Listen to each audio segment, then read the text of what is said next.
और विधान यानी उसके प्रकार। सम्यक दर्शन कितने प्रकार का होता है? तो सम्यक दर्शन अनेक प्रकार का होता है।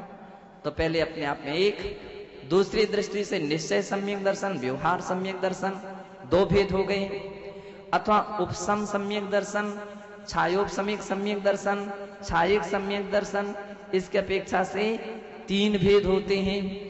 और भी भेद करते जाएंगे तो 4, 5, 6, 7, 8, 9, 10 अनेक प्रकार के सम्यक दर्शन के भेद भी हो जाते हैं, ऐसा जानना चाहिए। आचार्य उमा स्वामी महाराज कितने दयालु हैं कि वे प्राणी जगत के कल्याण के लिए हर प्रश्न का समाधान करते हैं। शिष्य फिर से पूछता है, और भी कोई तरीका बतला दीजिए। सम्यक दर्शन की इतनी महिमा जैन शास्त्रों में कही गई, तो उसकी उत्पत्ति के और भी या जानने के और भी कोई हेतु हैं? तो आचार्य कहते हैं 8 अधिकार और हैं। वे हैं सत्संख्या, क्षेत्र स्पर्शन, कालांतर, भावाल्प बहुत्वैश्च,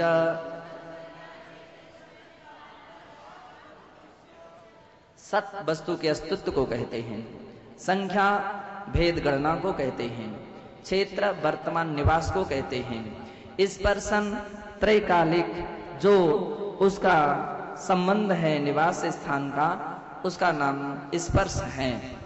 काल जो है स्थिति को कहते हैं, विरह काल को अंतर कहते हैं, और उसकी जो स्वभाव है उसको भाव कहते हैं, हीनाधिकता को अल्प बहुत्व कहते हैं।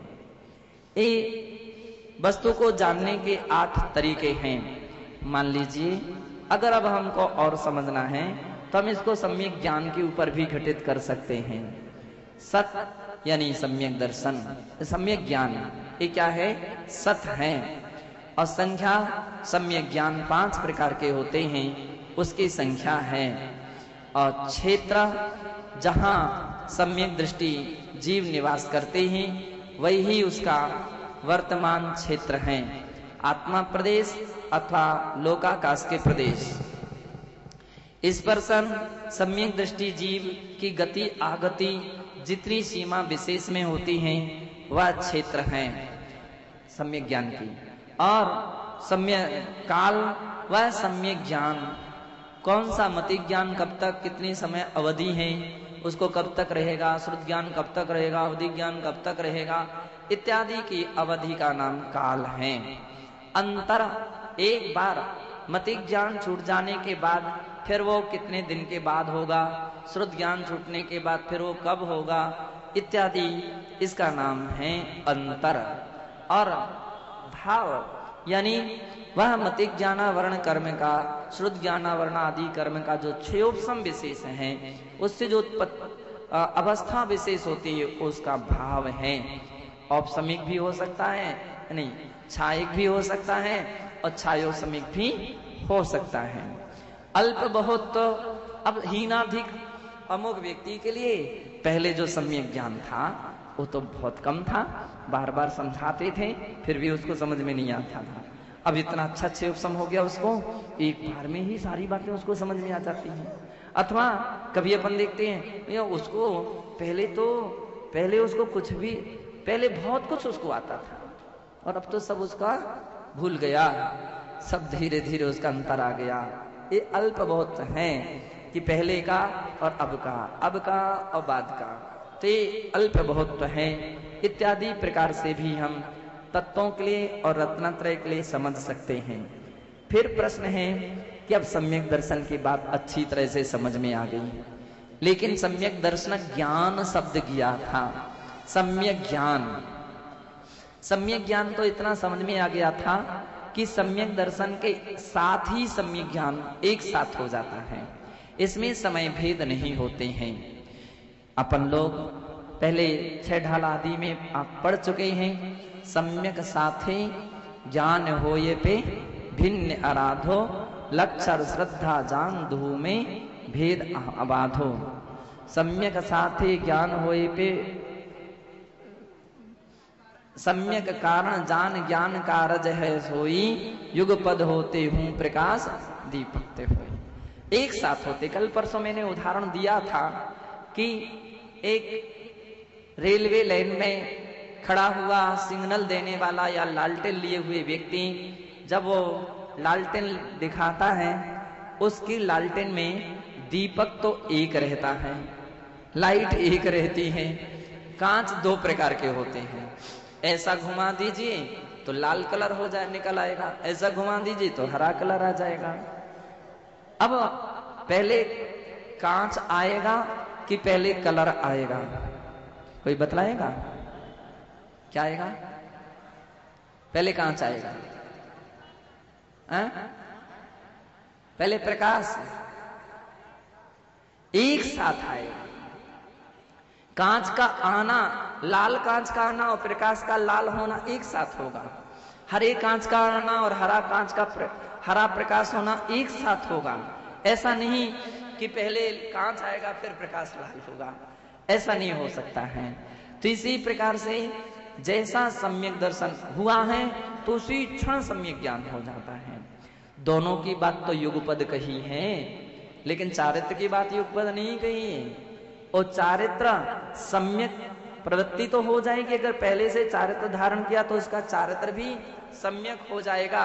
लेकिन चारित्र ही नहीं हो, अचारित्र कहीं चारित्र नहीं हो जाएगा। मिथ्या और सम्यकपना तो एक साथ परिवर्तित होंगे, लेकिन अचारित्रवान को चारित्र नहीं हो जाएगा।